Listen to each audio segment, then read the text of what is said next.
Hey everyone, I wanted to talk to you today about stress and how some stress is actually good for us and needed. When we are in a place of serious nervous system dysregulation, adrenal, pituitary fatigue, chronic fatigue syndrome in general, that kind of thing, we are always doing our best to avoid stress.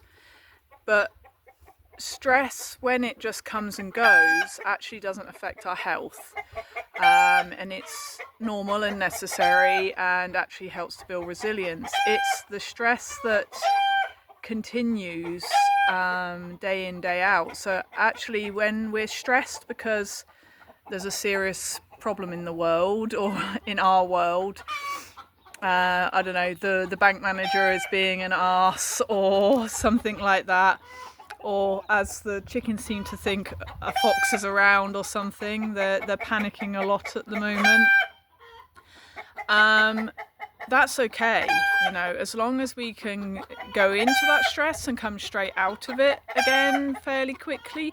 That's normal and necessary. We actually need it to move ourselves through that time of stress, to do things, to move away from disaster or the problem, whatever it is. But this constant stress that we feel about the world, the overwhelm, the overanalyzing, the over everything, that's the problem. That's where the nervous system becomes more dysregulated and less resilient, and just gets stuck in protecting us in a place of constant protection, which can feel and look like disease, illness, chronic fatigue syndrome, fibromyalgia, that kind of thing. So this is Rocky.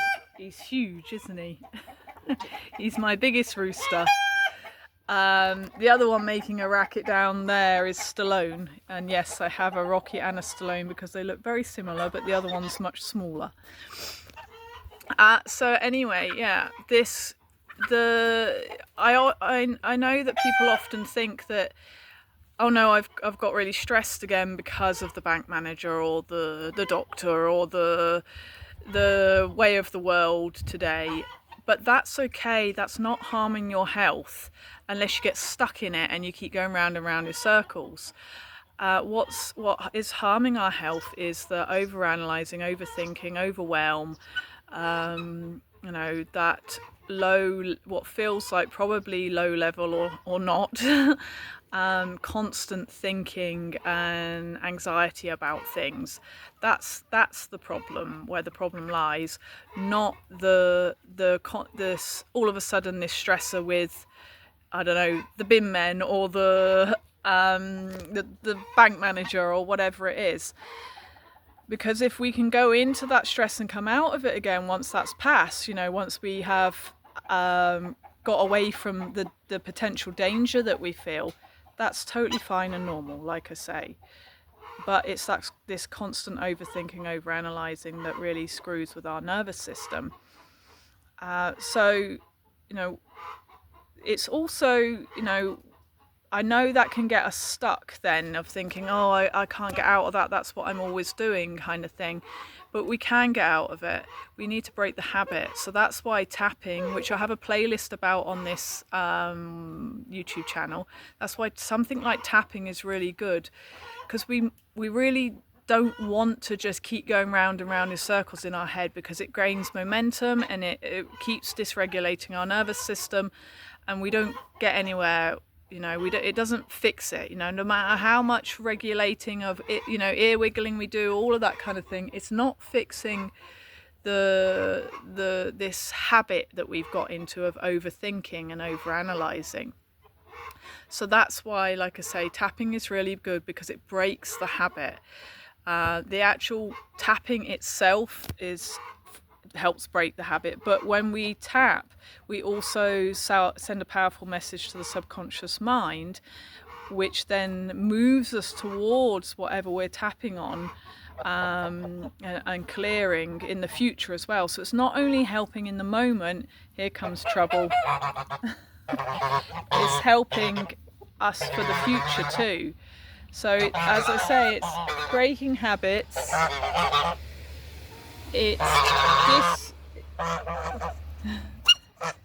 I think they're getting a bit frisky again. It's coming round to another part of the year where it's a kind of a mating season. Like spring's really bad for everybody, but the geese and the sheep now are all frisky.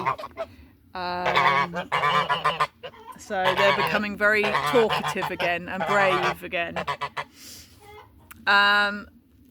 Here we go. Wait. Hey. No. Wait. See what I mean? Stop that. No. No. Stop that. Oi. Oh, I think I'm going to have to move. He's trying to assert his dominance. That's the biggest of the geese. And as long as I don't let him win, it's okay. But if I was to let him win, it's a bit like a dog. He would think he was dominant over me, and then I would start to have problems with him. So, anyway.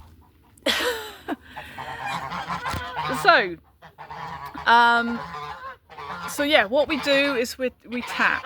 You can journal, you can scream into a pillow, you can do other things, but you need to get whatever is going round and round in your head out, because it will just keep gaining momentum and it will keep dysregulating you. So I really like tapping because it's simple. Like I said, it's helping in the now, but it's also helping the future. It's regulating also for the nervous system at the same time, and when you're tapping, you're being really honest about how you feel inside. So that is, helpful in itself as well on so many levels to do with regulation and things. But the reason that some stress is good as well is because we need some stress to build resilience. So a really good thing to do is to allow yourself to be a little bit stressed, but then what they call is pendulate back to something that brings you joy and happiness and helps you feel full. So that might be flowers, that it might be a scent, that might be your cuddly duvet, whatever it is to allow a little bit of stress, but then to allow yourself to be in a state of joy as quickly as well. So then we teach the nervous system it's safe, and that's what we want to do to build resilience so that we can deal with the real world again. So some stress is necessary for us to be able to deal with this crazy ass world again. So avoiding all stress is not going to be helpful for us in the long run. So that is why I have titled this video what I have. And if you have any questions about this, then do pop them below. And these are the sorts of things I will also be talking about in my online retreat starting on the 22nd of September. All the details are below. Ciao for now.